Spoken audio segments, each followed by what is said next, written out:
Bonjour à tous et bienvenue pour une autre capsule du CCDM. J'espère que vous allez bien.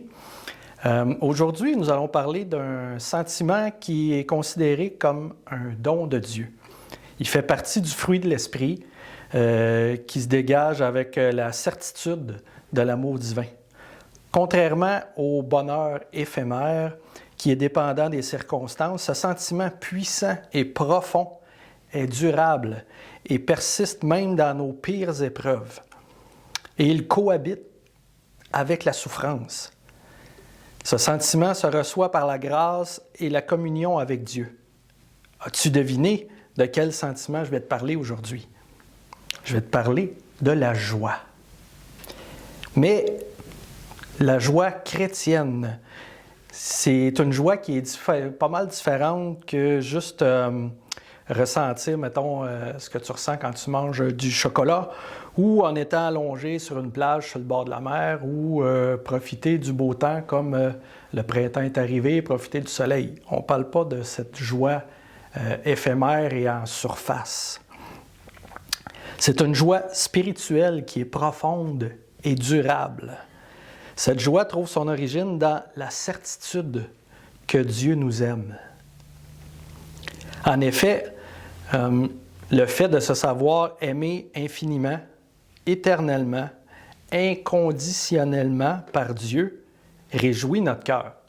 En tout cas, je ne sais pas pour vous, mais moi, ça réjouit mon cœur. La grandeur de la joie chrétienne ne diminue pas la valeur des petites joies là, de tous les jours, comme que je parlais tantôt. Mais nos joies humaines, ils semblent parfois être englouties par la tristesse qu'on peut ressentir. Puis on dirait même parfois qu'elles peuvent disparaître quand nous avons à traverser des épreuves.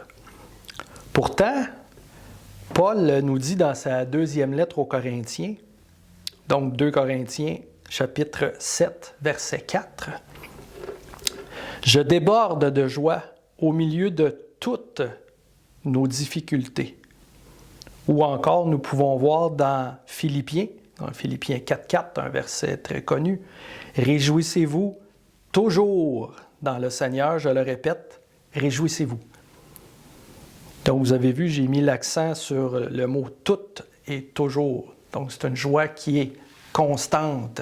C'est pas une joie qui, comme je parlais tantôt, notre joie humaine qui, des fois, peut être mélangée avec de la tristesse.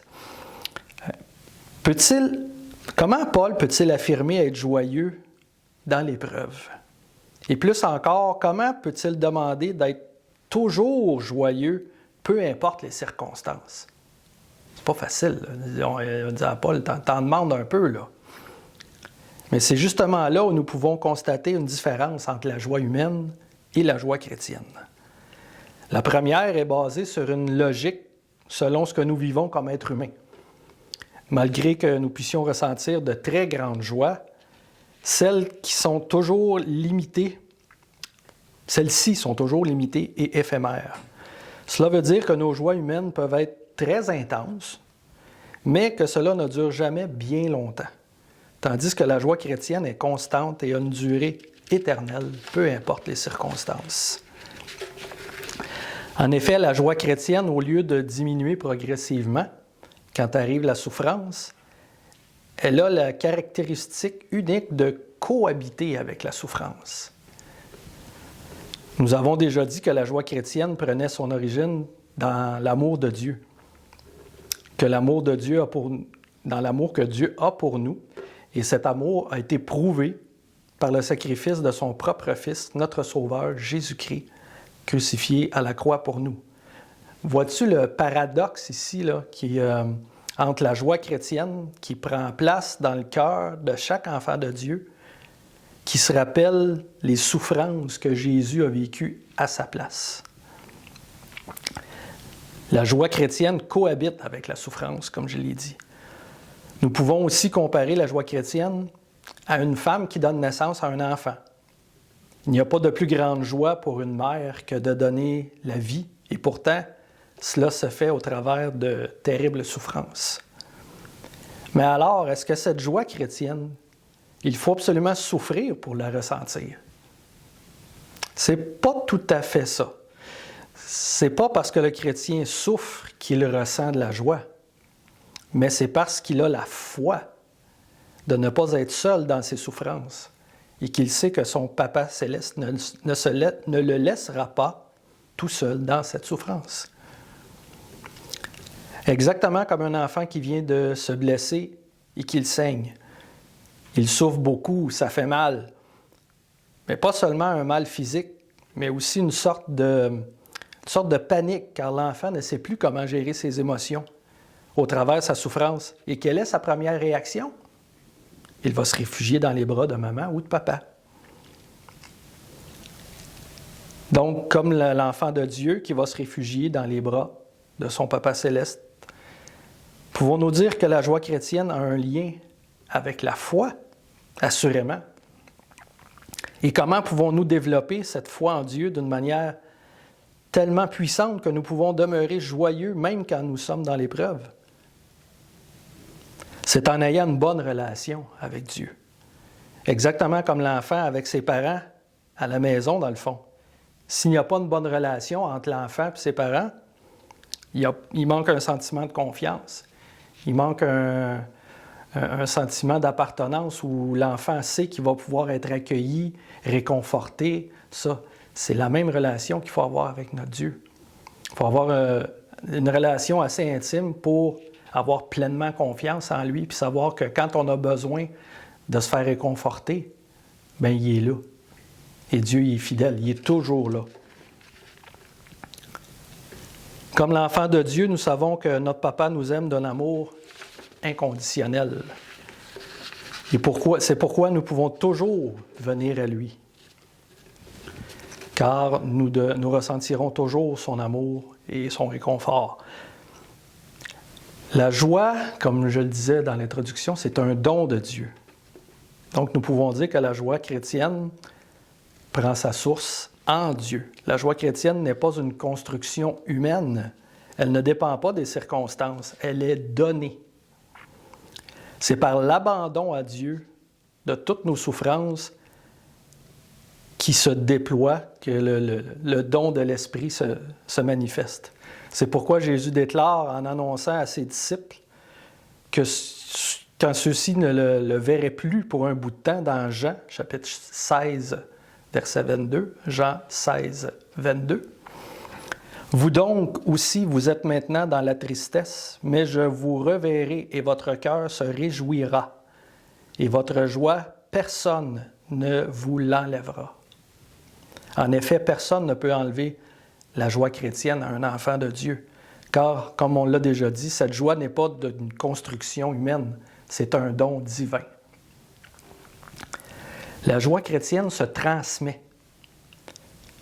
Comme enfants de Dieu, nous avons une responsabilité très importante en rapport avec la joie chrétienne. Effectivement, car cette joie chrétienne est une joie qui doit se transmettre. Cette joie qui doit se vivre dans le cœur de chaque enfant de Dieu, se transmet dans la communauté de l'Église et finalement se fait ressentir par les nouvelles personnes qui entrent dans l'Église. Certains diront, comment pouvons-nous transmettre la joie chrétienne puisque cette joie, comme on a dit tantôt, ne vient pas de nous, mais de Dieu. C'est la joie que nous recevons de Dieu en s'abandonnant à lui, en le laissant prendre contrôle de notre vie, que nous pouvons avoir un petit aperçu de la joie éternelle qui nous attend dans l'éternité. Mais dès maintenant, elle nous est donnée afin qu'éclate cette joie dans l'Église pour influencer le monde qui l'entoure. Donc, cette joie-là, oui, on la ressent quand on est enfant de Dieu, mais c'est pas juste pour nous. Il ne faut pas la garder pour nous. C'est à transmettre, puis quand il y a des nouvelles personnes qui rentrent dans l'Église, ils vont tellement ressentir la joie et l'amour qu'ils vont vouloir revenir après. Il faut donc dire merci pour les épreuves. Bonne question, hein? Comme la Bible nous l'enseigne dans le livre de Jacques, dans Jacques chapitre 1, versets 2 et 3, « Mes frères et sœurs, considérez comme un sujet de joie complète les diverses épreuves auxquelles vous pouvez être exposés, sachant que la mise à l'épreuve de votre foi produit la persévérance. » Quel bel enseignement de la parole de Dieu nous voyons ici. Être capable de ressentir une joie complète quand nous sommes dans l'épreuve. Nous voyons bien ici que ce n'est pas quelque chose qui se vit humainement. C'est comme si nous disions « Merci mon Dieu pour cette épreuve, comme je suis content ». Ça n'a pas de sens. Mais Dieu nous laisse vivre des épreuves dans un but. Et ce but-là, c'est pas juste de nous laisser souffrir, au contraire. C'est une preuve que la joie chrétienne n'a rien d'humain, mais c'est un don de l'Esprit Saint, cette joie-là. Il ne faut pas l'oublier. Je me permets de donner une version personnelle pour expliquer un peu ce passage-là. En fait, la joie chrétienne, c'est pas donné aux hommes intelligents, c'est donné au cœur brisé. C'est une grande leçon dans la vie chrétienne. L'épreuve nous brise, mais en même temps, c'est celle qui nous ouvre les yeux. En fait, c'est elle qui nous fait connaître l'amour de Jésus d'une manière intime, personnelle et unique. Paul a gardé la joie malgré l'injustice. C'est pas dans l'épreuve que nous apprenons... Non, excusez, c'est dans l'épreuve que nous apprenons la beauté du vrai pardon. La vie est difficile et cela n'enlève pas la souffrance. Mais l'épreuve qui est en train de te briser, c'est aussi celle qui est en train de te purifier. Oui, parce que Dieu utilise cette épreuve pour recréer en toi un nouveau cœur.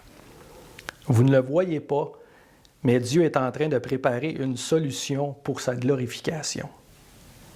Je terminerai par une autre citation du livre de Jacques, toujours dans Jacques chapitre 1, mais au verset 12, qui dit « Heureux l'homme qui supporte l'épreuve, grâce à la joie chrétienne, entre guillemets, car après avoir été éprouvé, il recevra la couronne de vie que le Seigneur a promise à ceux qui l'aiment. » Donc, ça vaut la peine, dans les épreuves, de se rappeler que Dieu est là, Dieu est fidèle, et puis de se rappeler aussi ce qui nous attend après.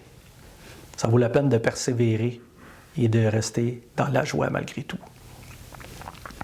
Alors, peut-être un petit mot de prière pour terminer.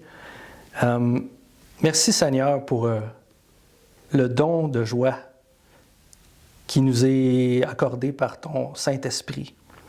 Merci de nous accompagner dans l'épreuve et de nous faire ressentir ton amour malgré toutes les circonstances qui peuvent y arriver. Aide-nous à garder nos yeux sur toi. Merci de me permettre de toujours pouvoir me réfugier dans tes bras, car je crois en tes promesses et je veux les récompenses que tu prépares pour moi dans ton royaume. Amen. Alors je vous dis à la prochaine et puis on va aller écouter un chant tout de suite.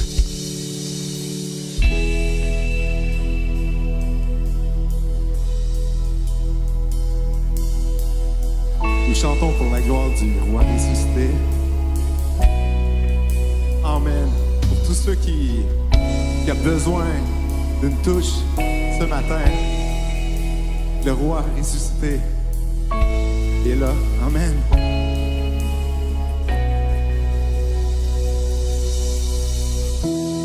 Tu étais là dès la création, Fils unique du Dieu très haut. Le mystère de ta gloire révélé en toi, Christ, notre Seigneur. Oh, ce nom est si merveilleux, oh, ce nom est si merveilleux, le nom de Jésus Christ, mon roi. Oh, ce nom est si merveilleux, sa beauté est sans pareil. Oh, ce nom est si merveilleux, le nom de Jésus.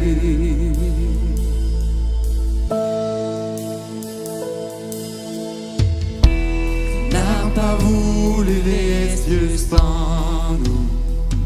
Alors Jésus, tu es venu. Ton amour, hein? Ton amour a rien ne peut nous séparer.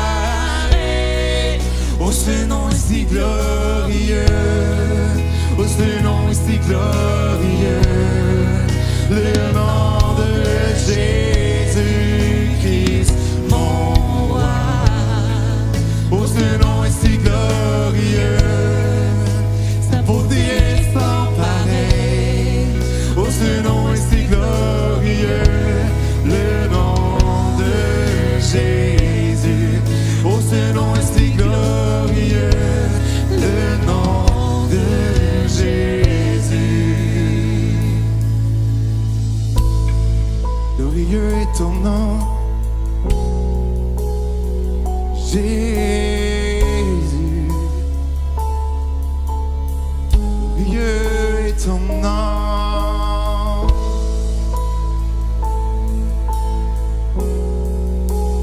Acclamons-le ce matin, acclamons-le. Amen. Amen. La terre a tremblé, le voile s'est déchiré, les armes en la mort et le péché. Les cieux chantent ta gloire, l'écho de ta victoire, car tu es le roi ressuscité.